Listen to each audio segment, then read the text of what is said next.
I think we've run enough on this. Well, we're changing the theme as we go. I'd like to talk about time in this connection of novelty.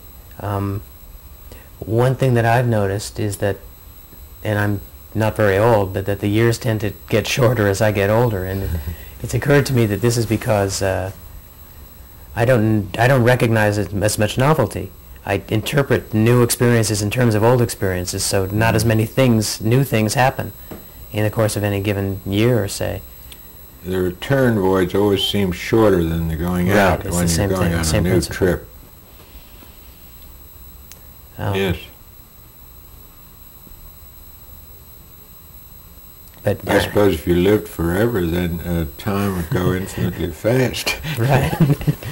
Well, either that, I mean, there's a remedy for this, which is to wake up and pay attention to what's going on, because everything is always new. Nothing is ever the same. Right. Well, I think I'm doing that, but I still get the effect that you're talking about. The years seem shorter. Each one is shorter than the ones before. And I think that's logarithmic. I mean, there's another explanation. It's because your percentage of age is changing less. But you don't live life by percentages. Sure you do. I remember when I was, I don't know, 8 or 9, and I thought, gosh, what a long time before I have 2 numbers in my age. Right. So, and it was a long time. And now 2 years goes by in 6 months, I'd say. It'll be a while before you have 3 numbers in your age. Yes. Speaking of age, I think one of the most fascinating things, and I've not used it much in the book, and yet it's one of the most crying out for recognition by science, is the fact that all our cells age. If you take cells of a 55-year-old person, they only live about another 30 or 40 years, whereas cells from a young person will live 80 years. It has to do with how many times they divide, doesn't it? Yes. Now, they're always hearing about that heart that they kept alive for a long time in a jar or something, but I don't know whether it was taken from a young person or a young animal or what, but I think that kind of research would be very interesting. And it's very comforting to me to know that I'm all going together. I mean, not parts of me left over wishing the other parts were there. So what you're talking about is a limit to longevity, a built-in limit to longevity. Right.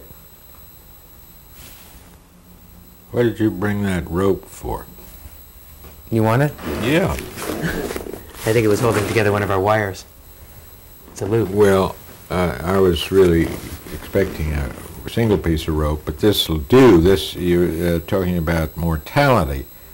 If we live immortally, let's say I have to have an endless rope to demonstrate that. You have an endless rope?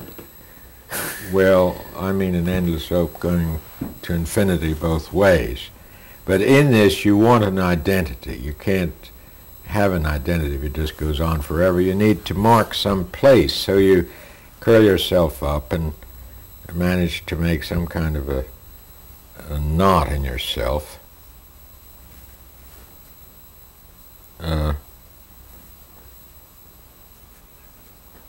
Something like that. Oh, damn it. But it unties so easily. Well, there I am. I have an identity now. And then I die and it disappears. But the rope's still there. Me is still there. I've lost my identity.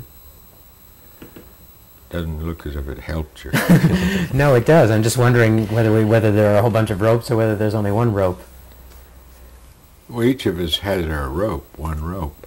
Oh, you're bringing that other idea that we might have been several people at once in a past life. Well, either that or we're all part of the same organism that's forever tying itself in knots. Well, I don't think we're part of the same.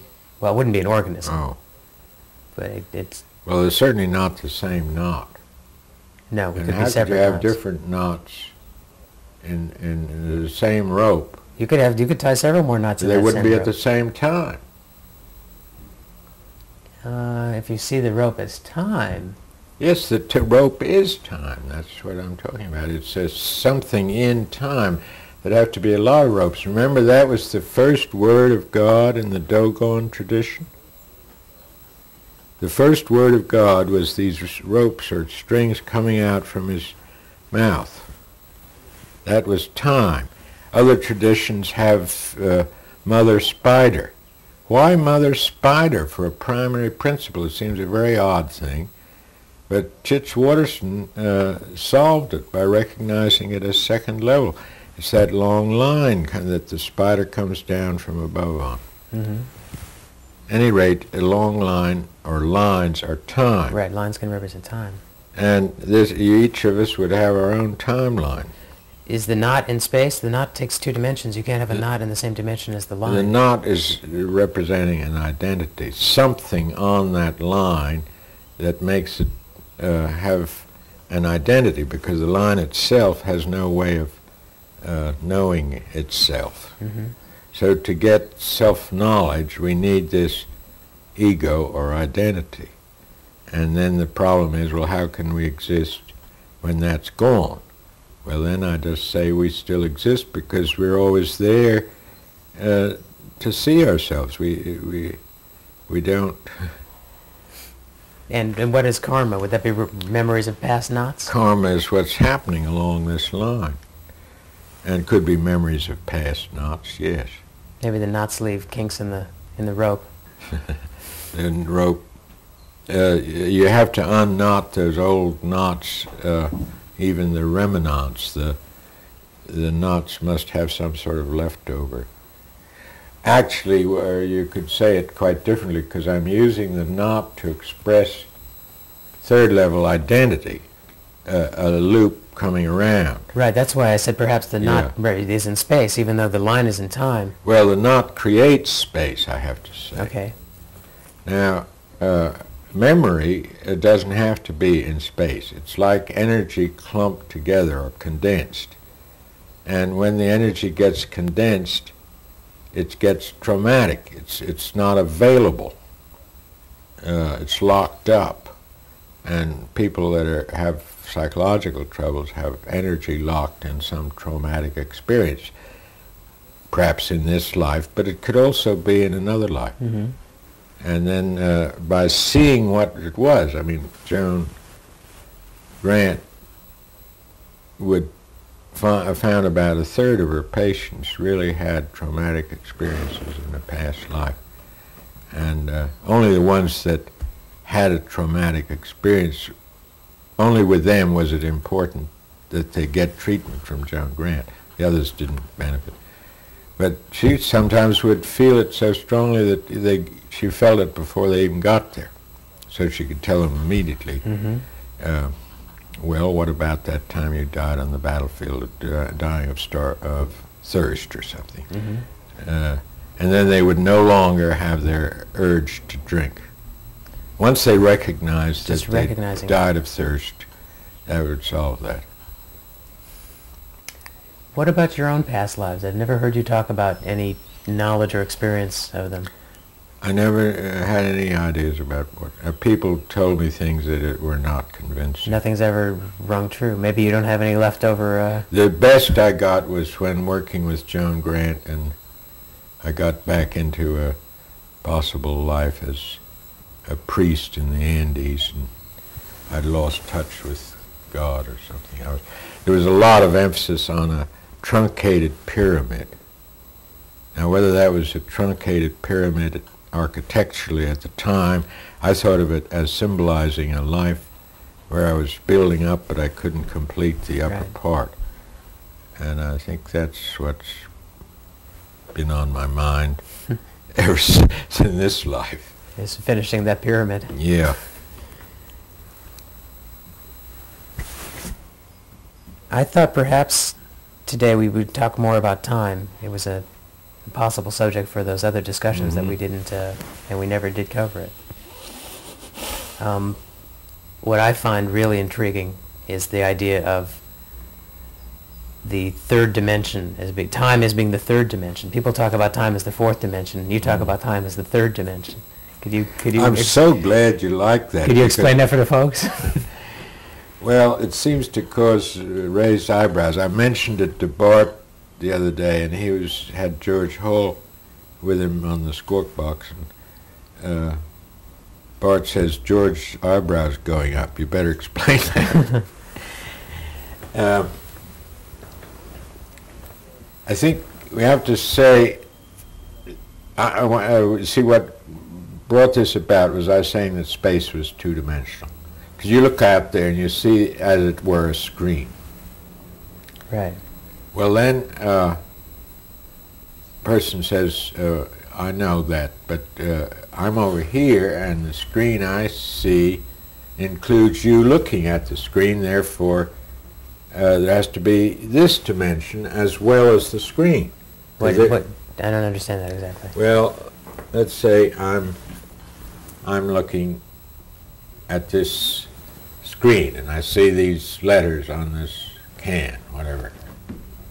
So it's like a flat screen. Okay. And I say that's two dimensions. That's all I need. But you're seeing me looking. Right. So you're another dimension. Okay. And you see this as a screen. Right. So there must be three dimensions in this screen. I'm assuming, I'm trusting that you're really seeing something there. I'm trusting that there exists. From here, I can't read the liver pate. I can only see the ER and No, TE. it doesn't matter if you can read the liver. That's what I see. But right. You say what you see is also screen-like, flat. Right. And we combine those, we get three. Right. But I say that has decaffeinated or sterilized one of the dimensions, which is the dimension of depth, which is different from the two sideways dimensions. And this dimension of depth is an involvement on your part, because if you are going to change that, you have to move. You have to take time to get there. See, in other words, I look out, and that comes easily. Mentally, I can go back and forth. That's typical of mind. But to get there, I have to take time. I have to walk. Mm-hmm. I have to make an effort. This is a different kind of thing from just switching my eyes, or I can even switch my... Well, switching your eyes takes time, too. I mean, presumably you can recognize the third dimension just by moving slightly and realizing that you can see something that you couldn't see a second ago. Yes, but I'm talking about the screen that I see without switching my eyes. I can keep my eye focused on a point and still look at a different thing. My attention. It's attention that you're talking about. Attention is equivalent to depth? No, the tension shifts. I'm just talking about the ability to shift in tension with no expenditure of energy. Okay. While in this dimension, I have to actually exert energy to move. And this is again a difference between the tangible and the intangible, or vice versa. Okay. But what I need to establish is that there's not a true isomorphism. Now, that's technical gobbledygook for saying dimensions are essentially different. Mm-hmm. In other words, the depth dimension is different from the sideways dimension. Now, and you must be careful when you say, well, I can see the depth dimension if I get off to one side, that you're really carrying that depth dimension with you. Right. You're not really seeing it. It always stays with you. And that, again, is a critique of science which puts the dimensions independent of the observer. That's a case in point. I mean, I touch the microphone, and it changes the picture in a way. It certainly changes the sound.